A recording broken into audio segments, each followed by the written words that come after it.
because it gives it will give you a sense of what I'm about and what I'd like this channel to be about. Also, how I approach it. Will talk to it. I talk about how I approach the tarot, and talking of which, I'd like to just say how I will approach my weekly pick-a-card readings. The idea behind my readings is that we all go on a journey together, in fact, and use the reflections. My cards are not, my readings will not be predictive. I will stay away from prediction. Instead, I'm hoping that we all use the readings and our choices as a chance to reflect and grow and meditate on those particular our choices, and then share at the end of the week. I will do that. I'll go on that journey with you. I will select a pile, and I will promise, make a commitment to doing that reflection as well over the week. So the idea for me is using the tarot as this tool for reflection. I think it's a very, very powerful tool for growth and self-healing. Yeah, and so that's the way I'd like to use it, and that's how one of the things that I would like to do on this channel. But do watch my trailer. I don't want to talk too much about my approach and philosophy here, but you can watch my trailer and get a sense of if this is the fit for you. So let me, before I forget, I'll make my selection. I will choose the group 4, but okay, so let me introduce you to your piles. The first is the good tarot, and your stone is labradorite. It's such a beautiful, beautiful crystal, and I have read somewhere, or I see it as a stone of magic.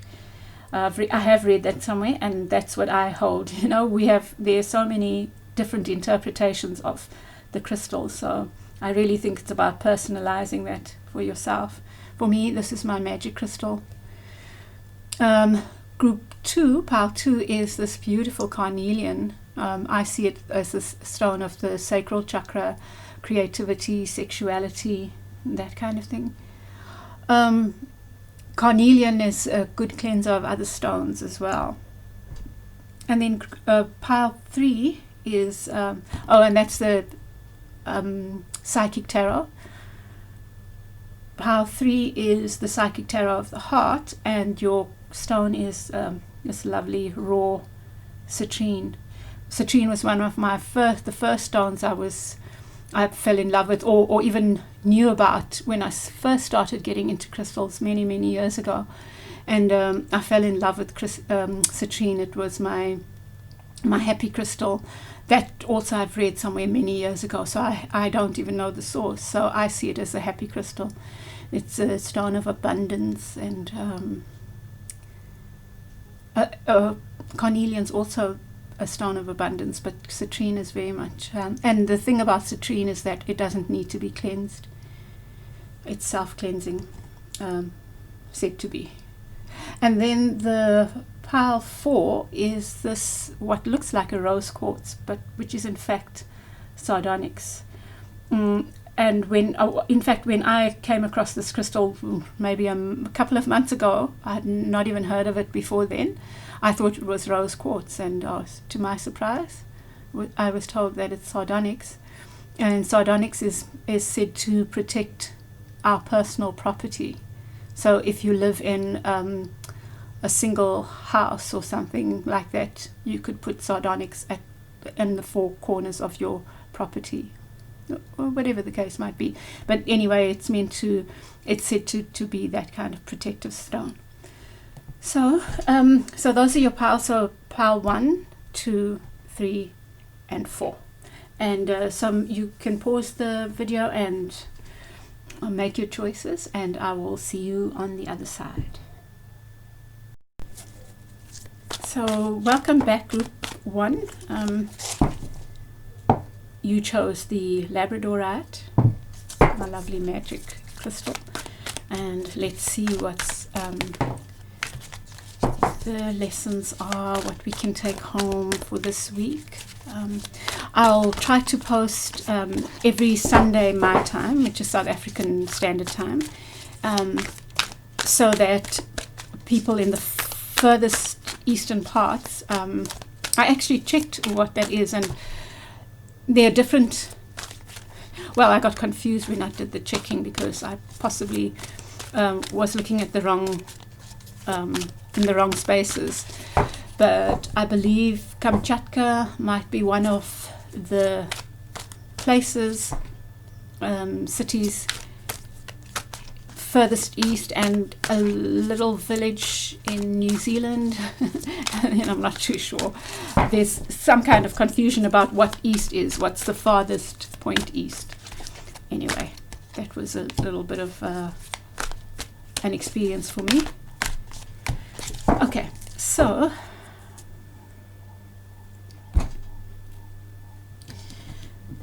group 1, you have the 5. Let me see. You have the 5 of water in reverse. You have the page of air. And you have the page of fire. So, okay. So, the 5 of cups is a card of letting go, of being forced almost to let go, I guess. But you have it in reverse. But so how I see the 5 of cups, I often think of it as the crying over spilt milk kind of card. And it's not always that. I mean, that's the light version of it. Sometimes that thing that we are letting go of is very painful. And if you are having to let go of something and it's quite emotional for you, well, lots of love to you. But the 5 of cups talks about not seeing the positive out of a situation. So your focus is on the cups that have fallen over, or the focus is on the negative experience, and instead of looking at the 2 cups that are available to you. So to me, it feels like there's a letting go that's happening. Some of you might be resisting this letting go, and some of you might be at the point where you are starting to see the benefits of that having to let go. Some of you are still looking at the 3 cups that have been spoiled, and some of you are focusing on the movement forward and all the potential and all that letting go has taught you, or that situation has taught you.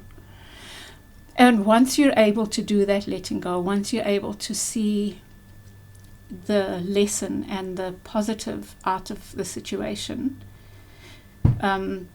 you then are able to start something new. The page of air is pages are quite young, so they do indicate new beginnings. So I would say the page of air is starting to see things clearly and starting to be able to be decisive in moving forward. And then coupled with the page of fire, the passionate page, the new beginning with a project or something that you're passionate about.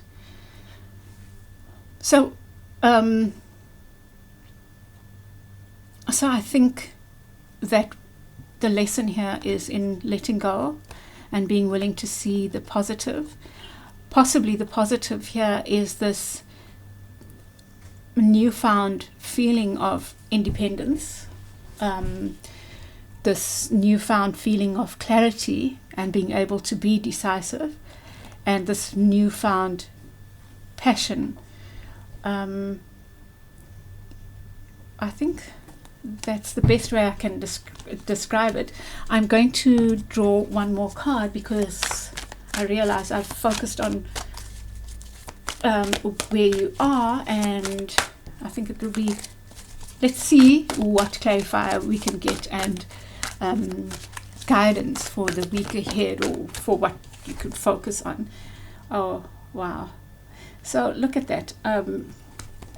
So for I'm not going to belabor this. I'm not going to go on and on, but I think that the Fool is simply echoing these two, and it's an invitation. It's almost, the trumpet is being called very much like the judgment, but there's an invitation to take that leap of faith and to move forward, trusting that you have built these resources and you will continue to build them, this capacity to be clear, to see clearly, to make decisions with a clear head, coupled with being able to, you can have a clear head but still be passionate about things, because the Page of Fire indicates some kind of passionate new beginning, and it could be about work. It doesn't have to be a relationship. I imagine some of you might be letting go of a relationship, or an aspect of a relationship, a personal relationship. I'm sorry. Which is what this 5 indicates, and perhaps now you've had, now that you're letting go of the pain of it and the spilled cups, you are able to start finding your worth, seeing your that thing in you that you might not have seen before, which is this ability to be decisive, the ability to think clearly, the ability to cut out what needs to be cut out. And also you're starting to find this side of you, this I think what is lovely about the pages, and I'm seeing it particularly in the Page of Fire, is that innocence, seeing something with innocence, whether it's that relationship, or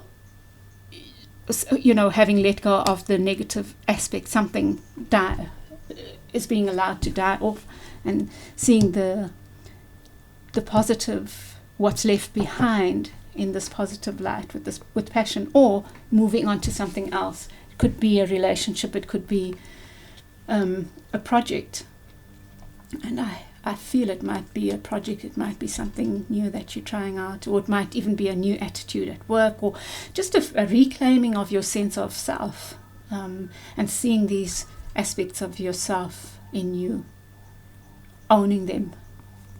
And so the invitation, I think, for this group is then to be willing, and sorry about that, but not just be willing, but feel the guidance, know that you're being guided to take this leap of faith, knowing that you have the resources. So I would say for this group, what would be really powerful. So here, those of you who are in a difficult situation and feeling the pain of it and not being able to see the positive, I would recommend that you use this week to go within and start looking, rather than the 3 spilled cups, looking at the 2 full cups. So in other words, instead of, you do have to go through a process of grieving, don't you? And you have to let go. But perhaps to get if you are in that painful space, to try and get you out of it, to start looking at what are the lessons, what have I learned from this experience, and what is the silver lining, and how do I move forward? Because there's always, in every situation, there's something positive, no matter how painful or unsettling it was. So if you could do that, I think that would be really useful for you, if that's the space that you're in. If you are starting to see the 2 cups, and you've started doing that reflection and starting to see, well, I'm just thinking about it, these are your 2 cups in a way, your newfound confidence in yourself, your innocence, your new project, your new way of looking, and your new it might have been a latent ability to see things clearly, to be decisive, to cut through the crap, even if it's still at the baby stages, which the page of air is quite innocent. It's a starting point, and you are starting to see that about yourself. And so what these are for me, perhaps those 2 cups. So there's something in here, in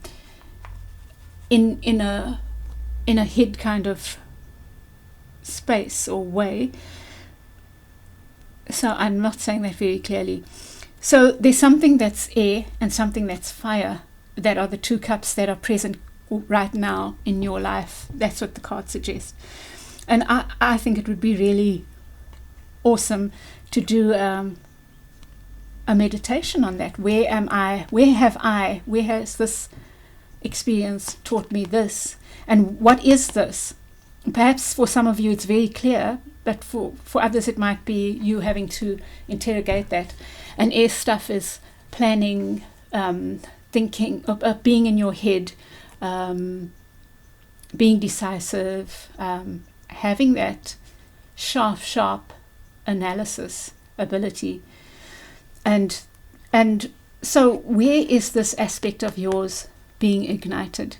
And where is this aspect, this page of fire, this passionate side of you, where is it being ignited? And what is this new beginning that you've been invited to? And if you are sure about this new beginning, how will these skills or abilities or ways of being, to me it appears that these 2 are important to this.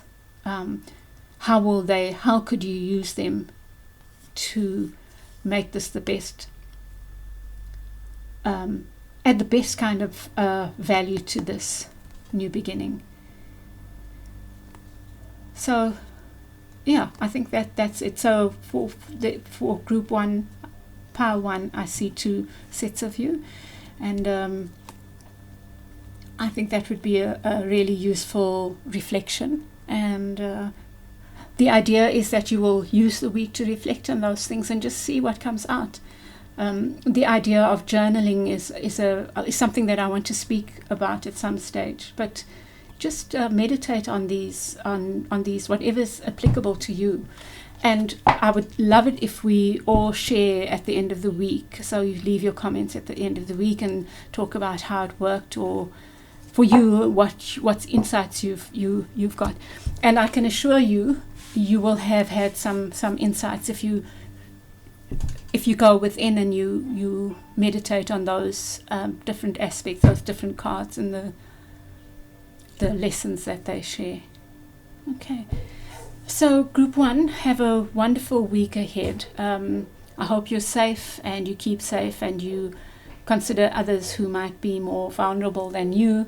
I think these are very unusual times, but I believe we have the resources to do the 5 of Cups thing. Look at the 2 cups that are still standing. I think maybe that's the test for humanity. Have a beautiful week ahead, beloveds, and I will chat with you soon. Goodbye. Group 2, welcome back. You chose Carnelian. It's got such a lovely energy. And we're using the John Holland's Psychic Tarot. Oops. Okay.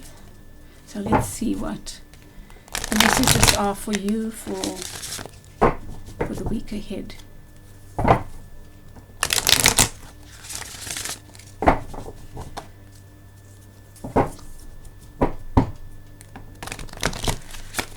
not doing a really good job of this, am I? Okay. Let's see.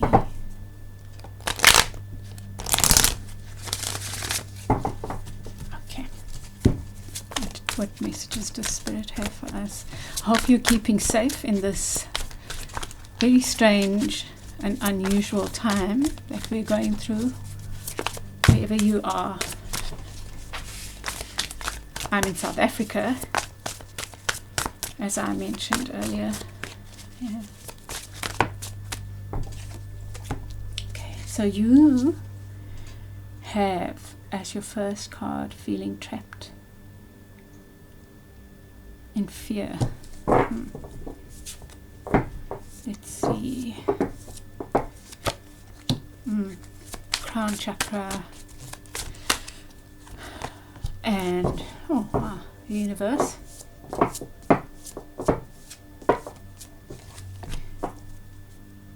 Okay, so I'm gonna we'll come back to that if we need to.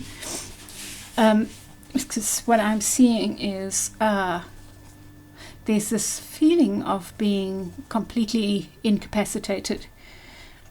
So feeling that you can't get out of this cage. But you're not tied up. And I'm sure there must be a key somewhere, or perhaps it's not even locked. In the traditional Eight of Swords, which is this card, there's a person tied up, but her bonds are not tight, you know. There's no knot. You don't see a knot. And her eyes are blindfolded. There's also a stake of swords all around her. And the impression is that she feels she's trapped, but in fact she can get free. So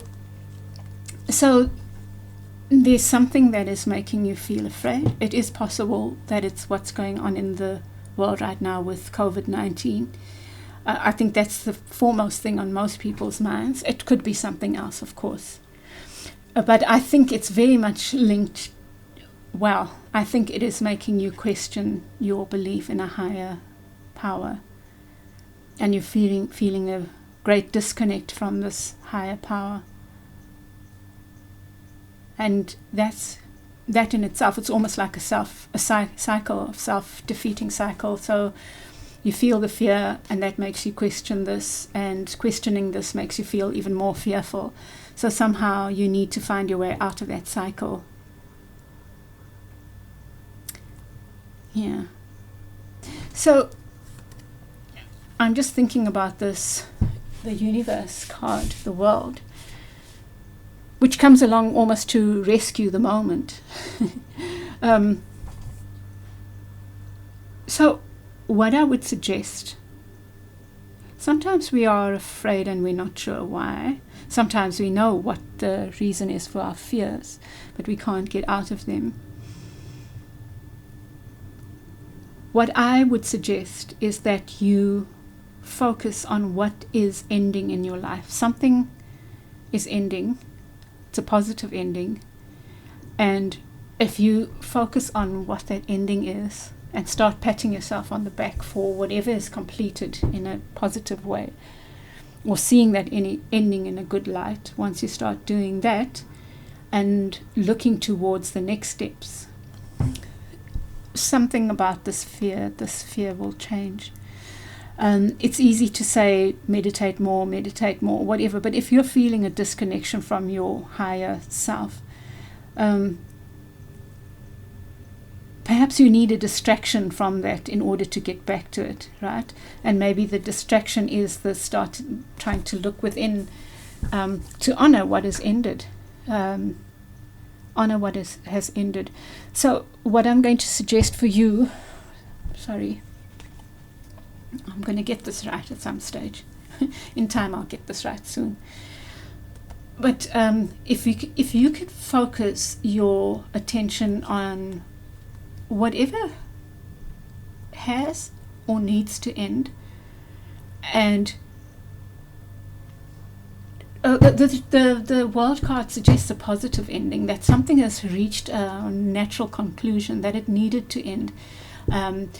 And it's often a positive thing in the upright, right? So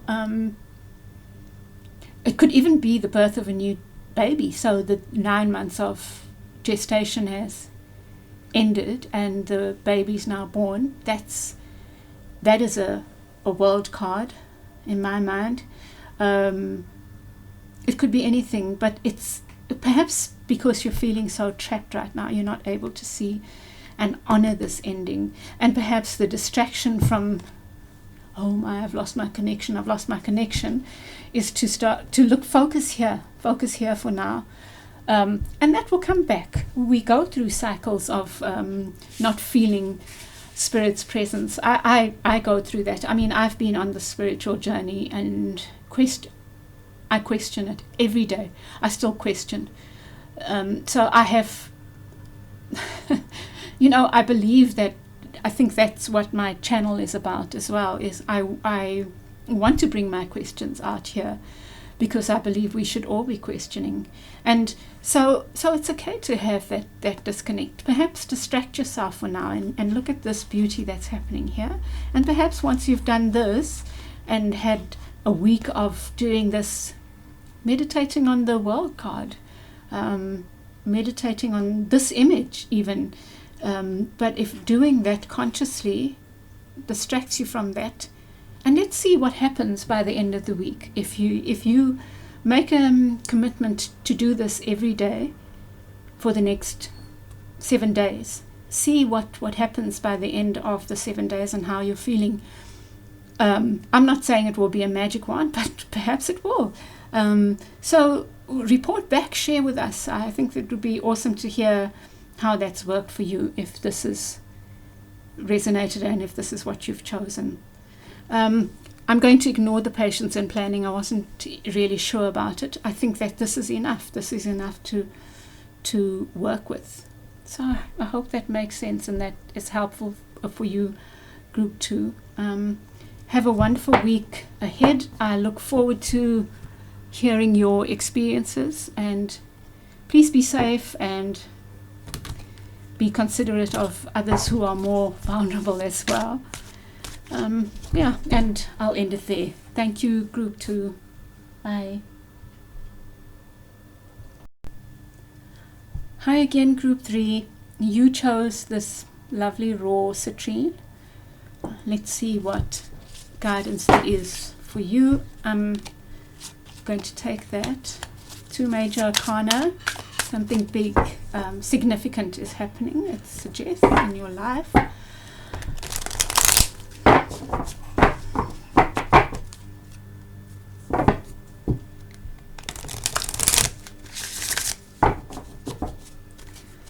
Let's see what else wants to come out for you.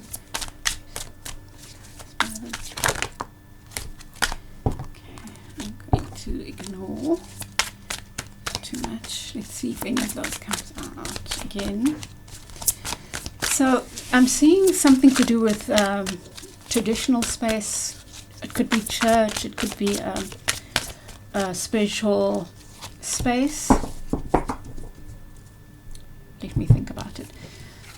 So you have the Hierophant upright, and you have the Emperor in reverse, and then you have the 3 of Cups in reverse as well. Let's see.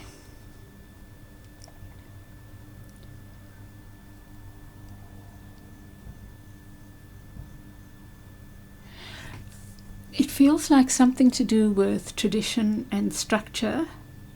It could be work, it could be universities, school. Something to do with tradition and structure is possibly causing you to feel unbalanced. The Emperor is generally quite balanced, but in his negative aspect, he is unbalanced. And he could display, because of that feeling unbalanced, could display negatively, like being bullying, or even being bullied. But it's quite significant. With the share the love here,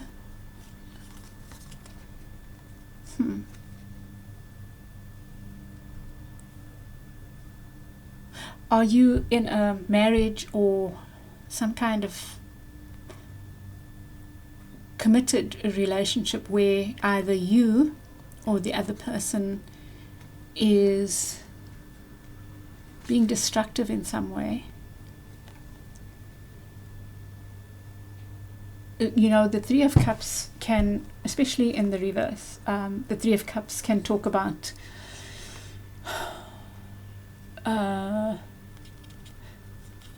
threesomes or third party situations. It could be that, it might not be. It could simply be that some kind of structure is causing instability, which is odd. The Hierophant also speaks about tradition. So someone's feeling bound by tradition and causing them to feel quite bullied maybe by the institutionalness, and therefore acting out. And the result is this feeling of complete unlove. So I do feel this might be a love relationship that is feeling a bit stuck. If there's bullying going on, you need to take care, whether it's you or another bullying. The other could be being in a work situation that is not working for you, where you are feeling unheard, feeling toppled. Perhaps you're a natural leader and you're in a work environment that is not allowing you to be that. As a result, you might become rebellious. This could apply in a classroom situation as well, where you are not being seen for who you are, and as a result you play up, and it becomes a vicious cycle, because in the end you also start feeling that there's no love around. So I'm going to see what we have as advice for the week ahead. Like what can you reflect on?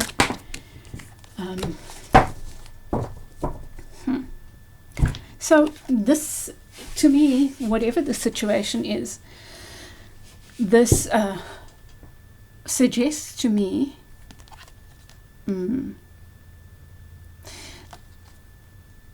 that there's almost like a letting go of even trying.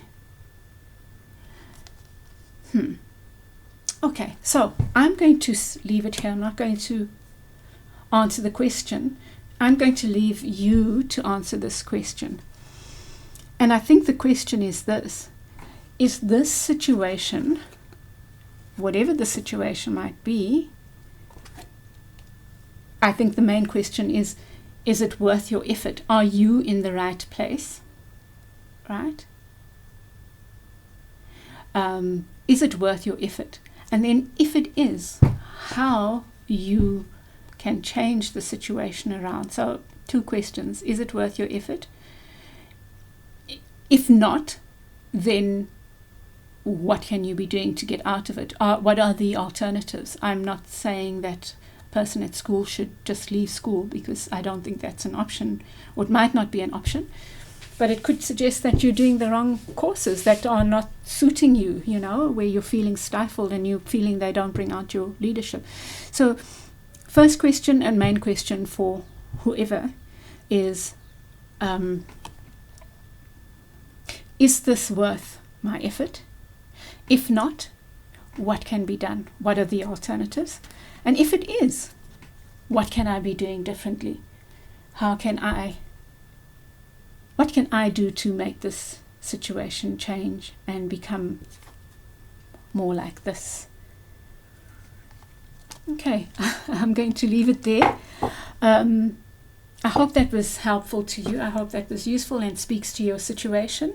I know that, I hope that you will use that and do the reflections over the week. Oh my goodness. I'm sorry. I got such a fright. This huge monkey. Oh, we have lots of monkeys in our yard, and they they come and steal our fruit and stuff, and one just jumped across the window here, and I'm on the second floor. That gave me a huge fright. Okay, so enjoy that. I hope that's helpful. I hope that the reflections are useful to you.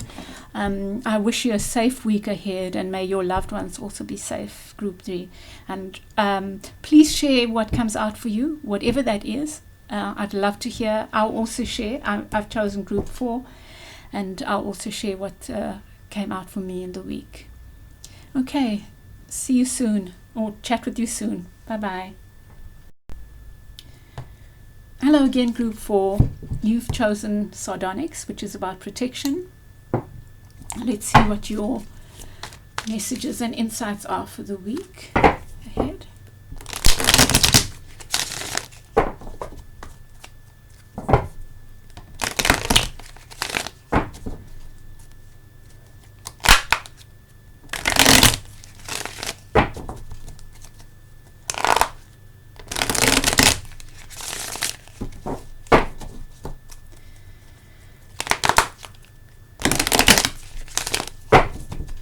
Sorry. I hope you're all keeping safe out there.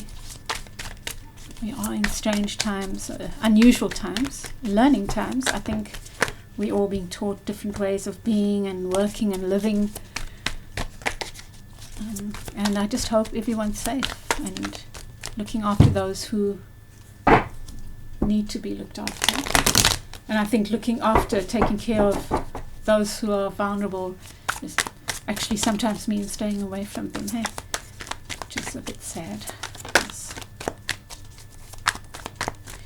Let's see, Spirit. Okay, so we have the Three of Cups. Oh my Lord, I'm going to have to learn how to do this. We have the Hermit.